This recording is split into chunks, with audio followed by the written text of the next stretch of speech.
Hi, thanks so much for coming to our training today. We're talking about dog mental stimulation for the shelter dogs. We're excited. This is a really great way to help the shelter dogs beyond just physical exercise. So there's a lot we can do today. We have Jackie here, I'm Sarah, and we're going to talk through some of the easy ways you can help dogs get mental stimulation. So thanks so much for coming.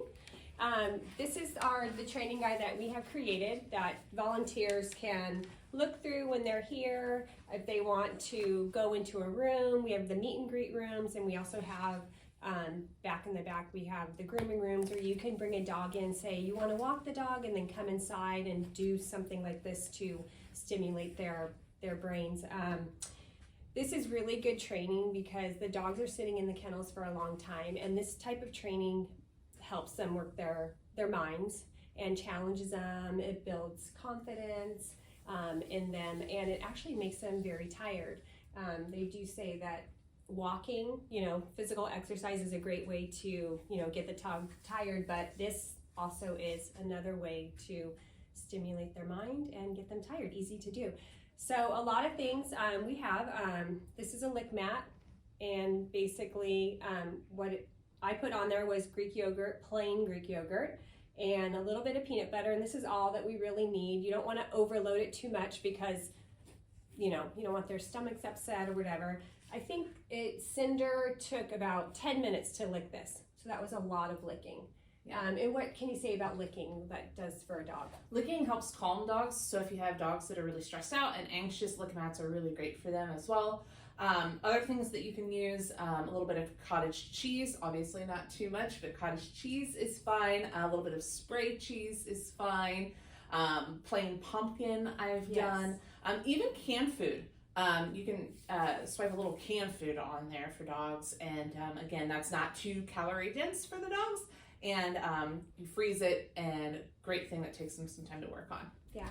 Another thing that we have are puzzle toys. I'm sure everyone has probably seen them, but you basically put one tiny little treat in there, smelly treat.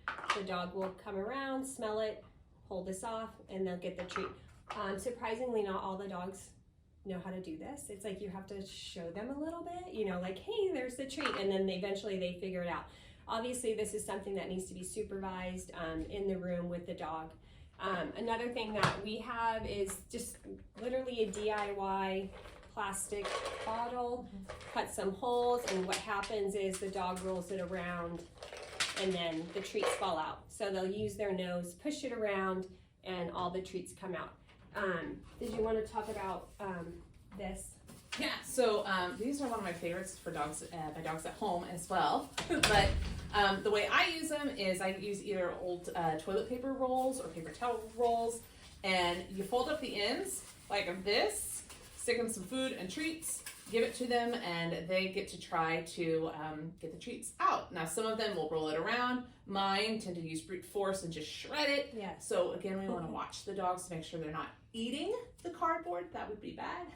But another really simple, easy, and cheap enrichment idea for dogs. Yeah. Another thing that we have, I actually just found this back in the room just the other day, and it's another ball. They roll it around, treats come out. Dogs kind of get a little exercise doing it too, but they figure out like, oh gosh, I roll this around, I'm going to get some treats, and they're using their nose. Another thing that we have busy boxes, and basically you put a bunch of newspaper in there, drop some treats in there. Sometimes I will wrap up treats in here and drop it in, and then they take it out and shred it and make a big mess, but it's okay. Do you have the towel? I don't. Shoot. Yeah. I forgot this towel. Great. Another way to do things is a towel. So you take a little hand towel, or I even use big towels at home, and you lay it out flat, and you sprinkle just a few treats and kibble, roll it up. That's easy level, is just roll it up and give it to the dog when they're first starting. And then you can wrap it in a loose knot for those who are a little bit more advanced. Yes. And that will allow them to work at it and get the treats and everything out. I think we have 3 dogs that can do that here. And yes. Toast is one of them. Toast is one of them. Very smart dog. Another thing that we have been doing, these are, I call them pupsicles, and there's a bunch of ideas online for ingredients that you can put in there. This is Greek yogurt and banana and a little bit of peanut butter. And you basically fill muffin tins. You don't need any of the liners. And you pop them out and bring them in. And it's something the staff can give to the dogs like midday, give them something to do. Unfortunately, sometimes the dogs just bite them and eat them, but some of the dogs lick them. And again, licking is calming to a dog. Yeah. We have this guide. So again, like I said, if anyone wanted to look through it, we do have some recipes back here. If anyone wanted to make some at home, and I think we're going to ask, make some posts on Facebook. Hey, can anyone come in or make these for the dogs, or prep some lick mats? Ultimately, I think what we want to try to do is get like a rotation. So when we have a bunch of volunteers here, Courtney's walking a dog and then comes in, drops the dog in there, and the dog gets 10 minutes of this. That person takes the dog back to the kennel and kind of create this revolving door of exercise and this. And I think it would really help these dogs. I mean, they're sitting longer. They don't have a lot to do. Did you have anything else to say, or nose work? Did you want to talk about nose work? Because that is huge. Nose work is really great for all dogs, but especially ones that are fearful and anxious and shy. We know a few of them, right? But it helps them build their confidence. So, and nose work can mean a lot of different things. Mm-hmm. I mean, everything from the simple stuff we'll do here to there are actually competitions that people train dogs in for nose work. We're not going to probably go that far, but right. Did you want to talk about kind of basics of nose work? Yeah, so basically what you would do is I do it inside. I start inside and I have them smell it. They don't get to eat it, but they smell it, and I toss it and I say find it, and then they find it and they get a praise. They come back, and eventually I incorporate it into the walks. So you're tossing it farther and farther. The dog's trying to find it. It works their mind. Smelling is huge for dogs. It makes them tired, and that'll give them something to do on the walk, so they're not, wanting to go after, maybe another dog. They're focusing on the treat that's on the ground. So that's really great for the dogs.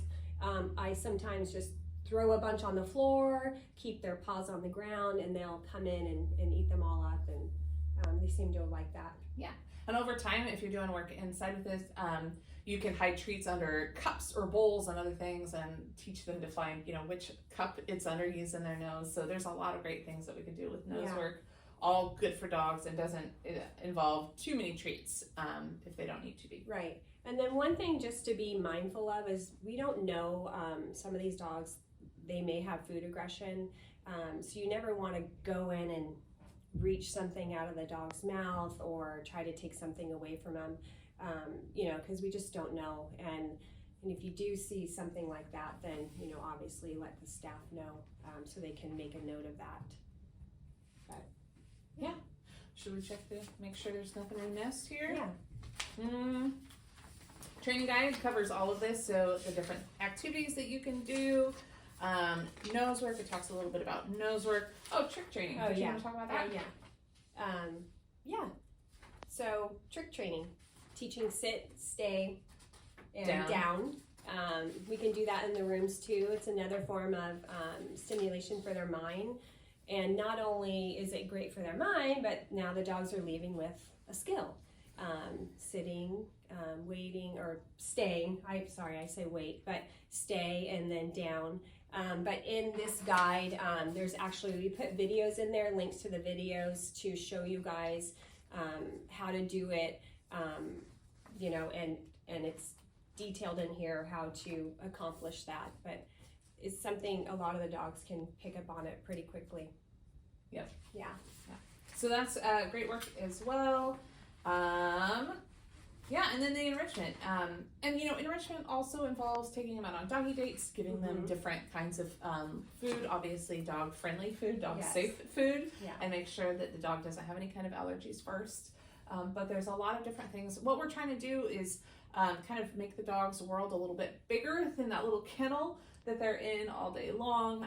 So just new things, anything a little bit different is really, really helpful. Yeah, so hopefully, if anyone wants to find out more about this, or, we will be posting stuff on the Facebook page and asking for help. I think it would be great if we could get that into rotation. So that's one of our goals for the next few months. And just kind of final reminders of where to do these activities here. We have at the Ottawa shelter, the grooming room is a great one because it can get messy and we can clean it up easily. We also have the meet and greet room. Obviously, we don't want to be using that if the staff needs it for people who are actually meeting and greeting dogs. Right. Conference room.